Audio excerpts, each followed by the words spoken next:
Welcome for U S classes. इस class में आप लोग EPSS पैट का एग्ज़ाम यदि आप दे रहे हैं तो ये क्लास आपके लिए होगी, क्योंकि इस क्लास में आप लोग 1 से लेकर 100 तक प्रश्नों को सॉल्व करेंगे, जो कि इसमें जितना भी सिलेबस में दे रखा है वो सभी टॉपिक इसमें लिए गए हैं।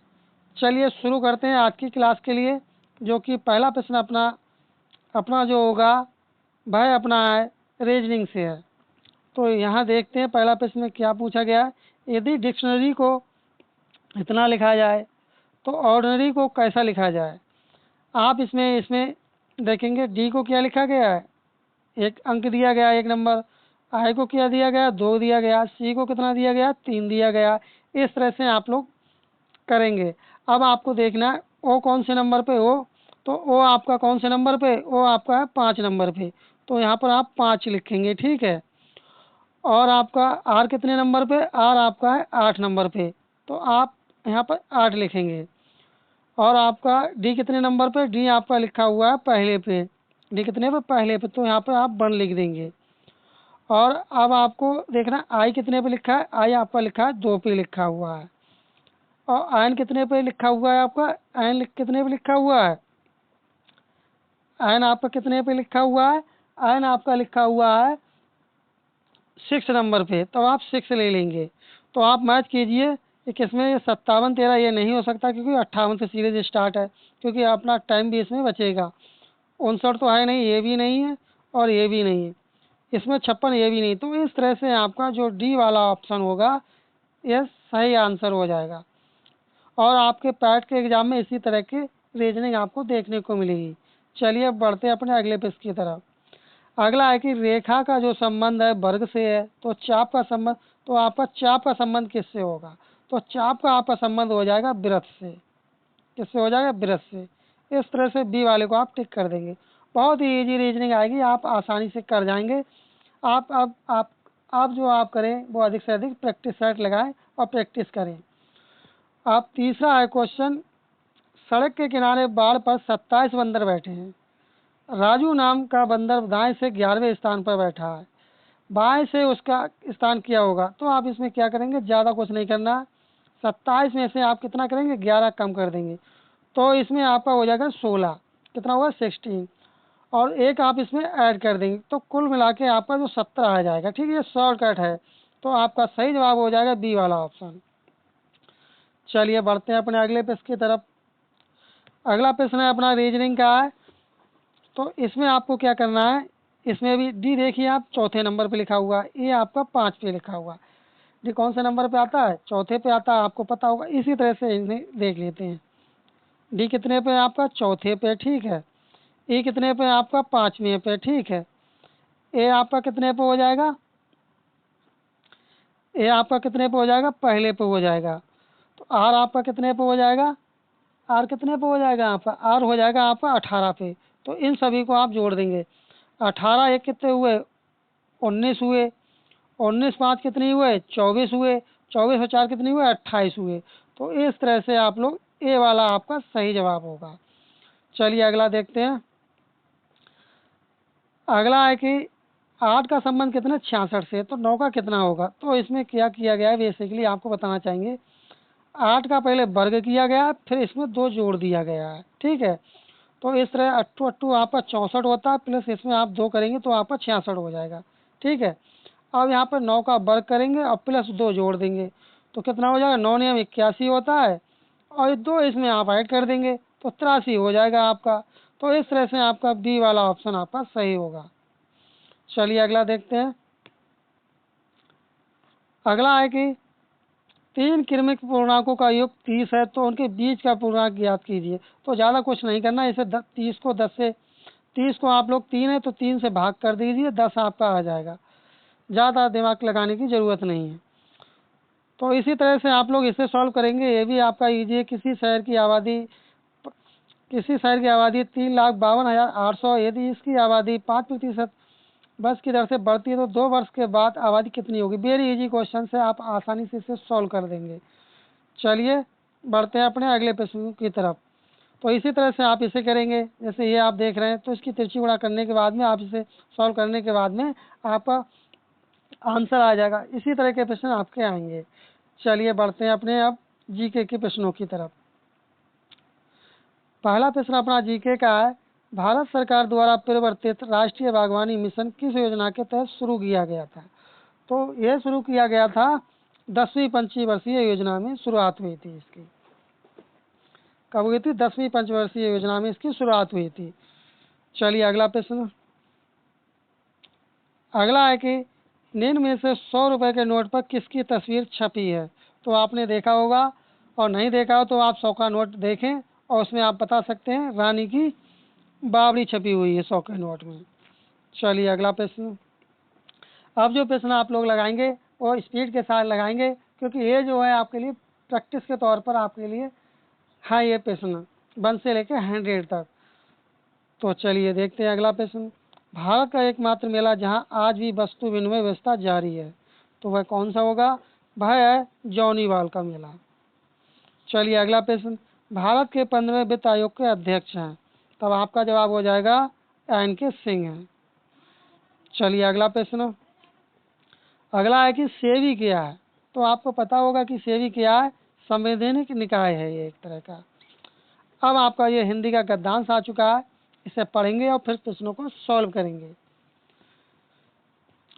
भाषा पर कबीर की जबरदस्त पकड़ थी, वे वाणी के डिटेक्टर थे। जिस बात को उन्होंने जिस रूप में प्रकट करना चाहा उसे उसी रूप भाषा में कहलवा लिया बन गया है। तो सीधे सीधे नहीं तो दरेरा देकर भाषा कुछ कबीर के सामने लाचार सी नजर आती है।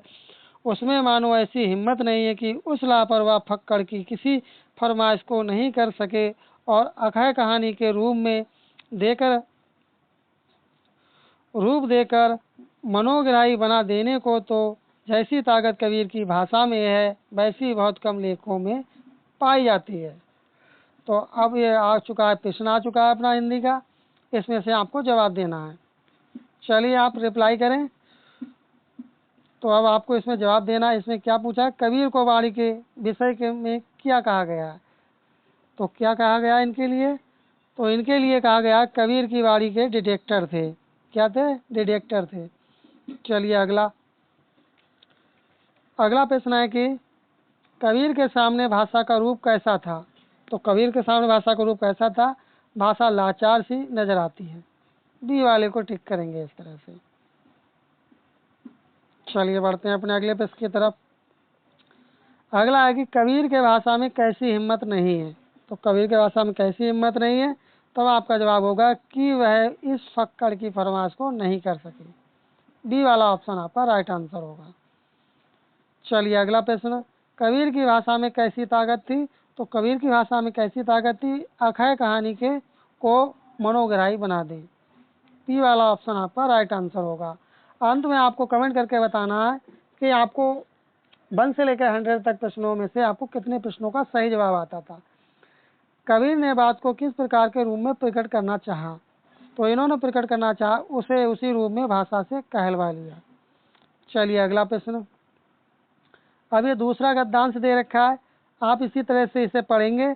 आप चाहे तो क्लास को पॉज करके इसे पढ़ के उसके उपरांत आप जवाब दे सकते हैं। चलिए देखते हैं इसके प्रश्नों के लिए। तो पहला प्रश्न इसमें है आपका आख्यान का पर्याय है। तो पर्यायवाची पूछा गया, पर्याय का तात्पर्य होता है कथाएं। चलिए अगला प्रश्न। अगला है कि धर्म का बुनियादी सिद्धांत है। तो धर्म का बुनियादी सिद्धांत क्या होता है? सत्य अहिंसा। चलिए अगला प्रश्न। आपसे एक रिक्वेस्ट करना चाहेंगे कि यदि आप चैनल पर अभी तक नए चैनल को सब्सक्राइब नहीं किए तो आप चैनल को सब्सक्राइब कर लें। क्लास को आप लोग लाइक कर दिया करें, क्योंकि आपके लाइक करने और क्लास को लाइक करते हैं और शेयर करते हैं और चैनल सब्सक्राइब करते हैं, तब हमें मोटिवेशन मिलता है कि और हम अधिक से अधिक क्लास आपको प्रोवाइड करा सकें। चलिए अगला प्रश्न है, धर्म किस प्रकार का सापेक्ष है? तो आपका जवाब होगा यह समय और परिस्थितियों के अनुसार बदलता रहता है। चलिए अगला प्रश्न। अगला है कि महाभारत है। तो महाभारत क्या है? आप सभी ने देखा होगा, सुना होगा, पढ़ा भी होगा। तो महाभारत एक महाकाव्य है। चलिए अगला प्रश्न। अगला है कि महाभारत में सम्मिलित है। तो महाभारत में क्या सम्मिलित है? कि गीता भी सम्मिलित, कृष्ण के आख्यान भी, कुरुक्षेत्र का मैदान में। इस तरह से आपका डी वाला ऑप्शन इनमें से सभी ठीक होगा। अगला है कि क्योटो प्रोटोकॉल संबंधित है, तो इसका यह संबंधित है जलवायु परिवर्तन से। ये क्लास जो आपकी है ये 1 से लेकर के आप लोग 1 से लेकर के 100 तक प्रश्नों को लगाएंगे। ये आपके लिए ये सुपर फास्ट रिवीजन इसे मान सकते हैं। आप रिवीजन के तौर पर या प्रैक्टिस के तौर पर आप इस क्लास को देख सकते हैं। इसलिए आप क्लास को पूरा देखें, कहीं से भी स्किप ना करें, क्योंकि ये क्लास आपके लिए काफ़ी इम्पोर्टेंट होगी। चलिए अगला प्रश्न। अगला प्रश्न है कि पर्यावरण किससे बनता है। तो आपको पता होगा पर्यावरण बनता है उपयुक्त सभी से, जैसे कि जीवीय घटक भी होने चाहिए, अजैव घटक और भू आकृति घटक से। इस तरह से डी वाला ऑप्शन आपका करेक्ट आंसर होगा। आपको पता होगा विश्व पर्यावरण दिवस कब मनाया जाता है। ये आपका 5 जून को मनाया जाता है, जो कि ये 2022 और 21 में पूछा भी गया था। चलिए अगला प्रश्न देखते हैं। अगला प्रश्न है कि ग्लोबल 500 पुरस्कार प्रदान किया गया था। तो ये किसे प्रदान किया गया था। ये प्रदान किया गया था पर्यावरण प्रतिरक्षा के लिए। जो पर्यावरण की रक्षा करते हैं उसके लिए प्रदान किया गया था, चाहे वह संस्था हो चाहे वह कोई व्यक्ति हो। अगला है कि जीवों हेतु ऊर्जा का मूल स्रोत क्या है। मूल सोर्स पूछा है, तब आपका जवाब होगा सूर्य का प्रकाश।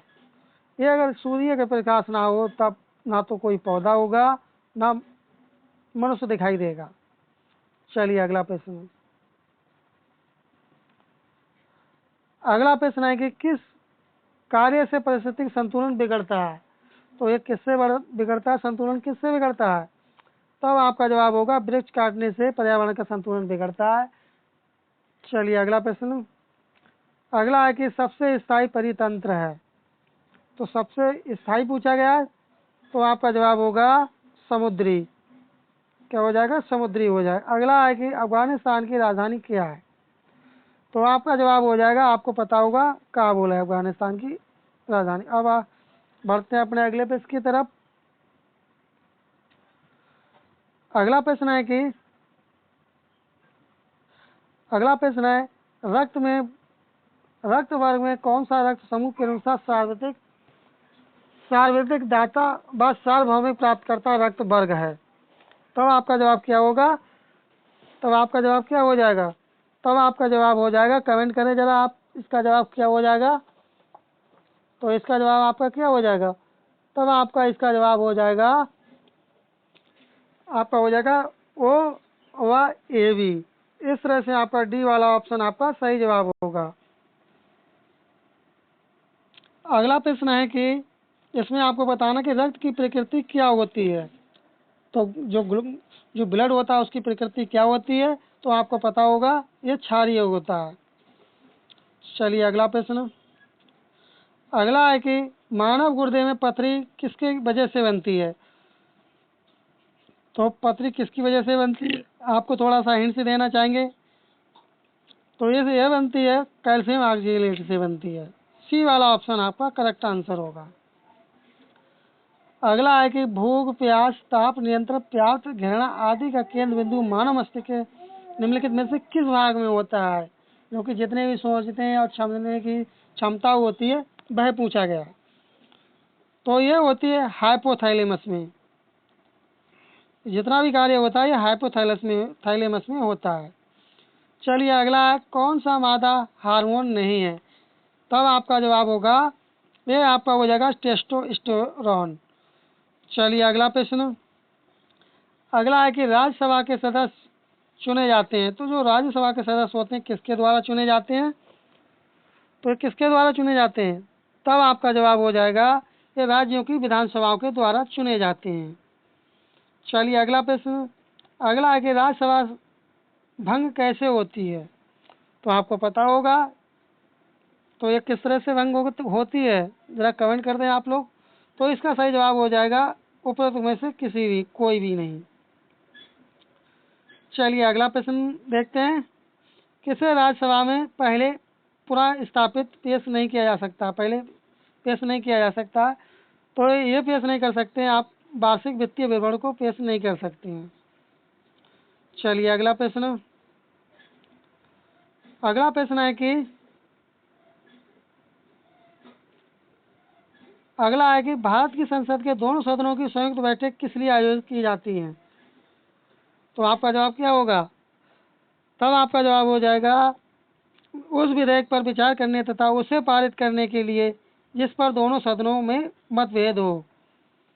चलिए बढ़ते हैं अपने अगले प्रश्न की तरफ।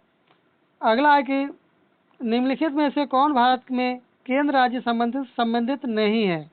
तो नहीं पूछा गया है, तो आप जवाब देंगे इंद्रजीत गुप्ता समिति संबंधित नहीं है इससे। अगला है कृष्ण छिंद सिद्धांत के प्रतिपादक कौन थे? तो आपको ज्ञात होगा, आप कई बार पढ़ चुके होंगे इसके लिए, वो थे एस चंद्रशेखर। चलिए अगला प्रश्न। अगला है कि असंगत विकल्प पहचानिए, आपको असंगत बताना है। तो असंगत कौन सा हो जाएगा आपका? ये देखिए, विसुवियस ज्वालामुखी आपका ये इटली में पाया जाता है, और माउंट रेनियर ये आपका अमेरिका में, लेकिन चिम्बोराजो ये ईरान में ना पा करके कहाँ पाया जाता है? आप जरा कमेंट करके बताना है आपको। चलिए अगला है। अगला है उत्तरी गोलार्ध में सबसे छोटा दिन कब होता है? सबसे छोटा पूछा गया है, बड़ा नहीं पूछा गया है, तो आपका जवाब हो जाएगा 22 दिसंबर को होता है।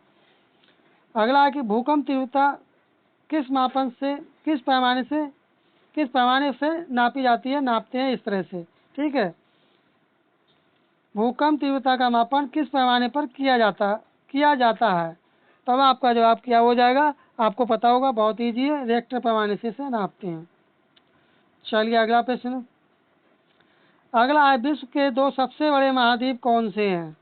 दो पूछे गए हैं विश्व के सबसे बड़े महाद्वीप, तब आपका जवाब हो जाएगा ऑस्ट्रेलिया तथा यूरोप, जो कि सबसे बड़े हैं। चलिए अगला प्रश्न।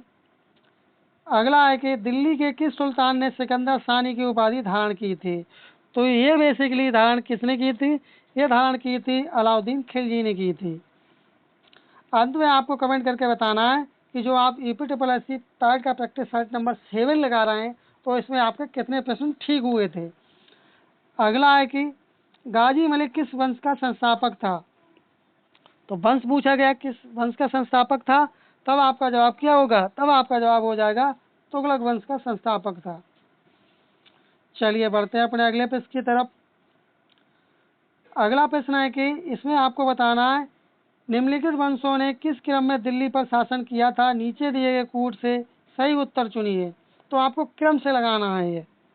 तो कैसे लगाना है? आपको लगाना है ये क्रम से लगाना है। तो देखिए, पहले नंबर पर जो आपका होगा भाई, आपका हो जाएगा गुलाम वंश। क्या आ जाएगा? गुलाम वंश आ जाएगा आपका। पहले पे आपका गुलाम आ जाएगा, ठीक है। दूसरे पे आपका खिलजी वंश आ जाएगा, ठीक। और तीसरे पे आपका सैयद वंश आ जाएगा, चौथे पे आपका लोधी वंश आ जाएगा। इस तरह से शासन हुआ था दिल्ली पर। तो इस तरह से आपका डी वाला ऑप्शन आपका राइट आंसर हो जाएगा। चलिए बढ़ते हैं अपने अगले प्रश्न की तरफ। अगला है कौन सा युग सुमेलित नहीं है? आपको क्या बताना? सुमेलित नहीं बताना। तो आपका हो जाएगा, देखिए, दीवान ए मुश्क खराज ये अलाउद्दीन खिलजी राजस्व विभाग था, ठीक है। दीवान ए अमीर कोई मोहम्मद तुगलक कृषि विभाग से था, ठीक है। दीवान ए खैरात का संबंध फिरोज तुगलक दान विभाग से था, लेकिन जो आपका डी वाला ऑप्शन होगा यह आपका सुमेलित नहीं है। चलिए अगला प्रश्न। मुगल वंश की स्थापना किसने की थी? कमेंट कर दें आप लोग, इसका सही जवाब क्या होगा? मुगल वंश की स्थापना किसने की थी? अगला प्रश्न है कि कौन सा एक सही सुमेलित नहीं है, आपको बताना। तो कौन सा एक है जो कि सही सुमेलित नहीं है? तब आपका जवाब हो जाएगा पूर्ण स्वराज का संकल्प 1931 में लिया गया, ये आपका सही नहीं। और इस तरह से आपका डी वाला ऑप्शन राइट आंसर हो जाएगा। चलिए अगला प्रश्न है, ब्रिटिश सरकार द्वारा लंदन में भारतीय नेताओं का प्रथम गोलमेज सम्मेलन कब बुलाया गया था? प्रथम पूछा गया है, तो प्रथम कब बुलाया गया था? तो आप कमेंट करें जरा कि प्रथम कब बुलाया गया था।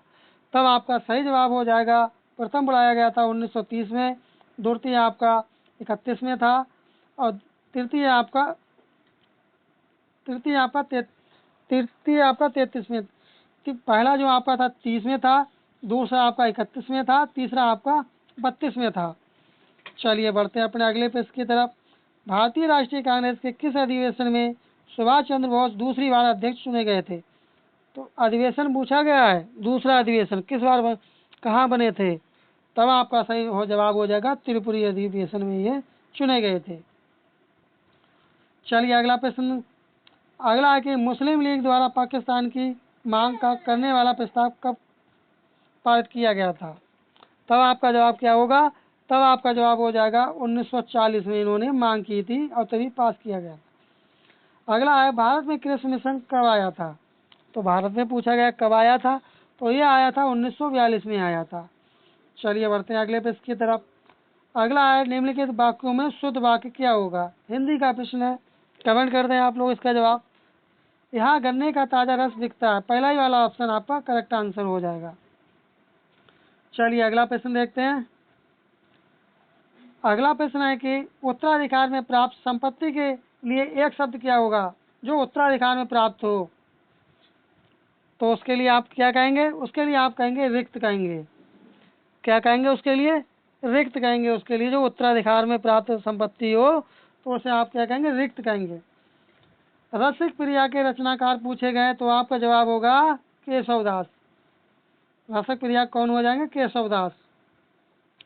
अब उसमें एक पुल्लिंग पूछा गया है, एक पुल्लिंग है उसे चयनित कीजिए, तो आपका हो जाएगा पानी जो शब्द होगा भाई आपका पुल्लिंग हो जाएगा। चलिए अगला प्रश्न। अगला है कि शब्द अन्वय का संधि विच्छेद क्या होगा? कमेंट करें जरा आप लोग। तो इसका सही जवाब आपका हो जाएगा, इसका सही जवाब क्या हो जाएगा? इसका सही जवाब हो जाएगा आपका अनु प्लस अ। इस तरह से बी वाला ऑप्शन आपका राइट आंसर होगा। चलिए अब जो अपने क्वेश्चन देखेंगे वो इंग्लिश के क्वेश्चन देखेंगे, जो कि आपके EPSS पैट का पेपर जो 6 और 7 सितंबर को कंडक्ट होने वाला है, उसमें आपके लिए 5 क्वेश्चन जो होंगे, 5 क्वेश्चन वो इंग्लिश के पूछे जाएंगे। वो भी क्वेश्चन इतने इजी होंगे जो कि आप आसानी से उन प्रश्नों को आप लोग लगा सकते हैं। तो देखते हैं, पहला प्रश्न देखते हैं। 96 से दे रखा है इसमें। तो पहला प्रश्न है कि good reading dash the sense of liberal educated mind. बताएं, आप कमेंट करें इसका सही जवाब क्या होगा। तो आपका सही जवाब हो जाएगा रिफ्लेक्ट। तो आपका ये जो आप रिक्त देख रहे हैं यहाँ पर आपका रिफ्लेक्ट आ जाएगा। क्या आ जाएगा? रिफ्लेक्ट। अगला है कि Ramesh dash into his one trap. तो यहाँ क्या आएगा? कमेंट करें जरा आप लोग। तो इसका आपका सही जवाब आपका हो जाएगा फेल आएगा यहाँ पर। क्या आ जाएगा? फेल। तो इस तरह से डी वाला ऑप्शन आपका यहाँ पर आ जाएगा। ठीक है, चलिए बढ़ते हैं अपने अगले पेज की तरफ। अगला क्वेश्चन है कि just wait and see dash happiness. तो आपका जवाब होगा यहाँ पर आ जाएगा व्हाट। क्या आ जाएगा? व्हाट आ जाएगा आपका। ठीक है, इस तरह से आपका ए वाला ऑप्शन आपका करेक्ट आंसर होगा। चलिए बढ़ते हैं अपने अगले पेज की तरफ। अब इसमें क्या आपको बताना है? इसमें आपको बताना है in the question choose the word opposite in meaning to the given word. जो वर्ड दे रखा है उसका आपके लिए अपोजिट बताना। अपोजिट किसे कहते हैं? विलोम के लिए कहते हैं। तो आपको विलोम शब्द बताना।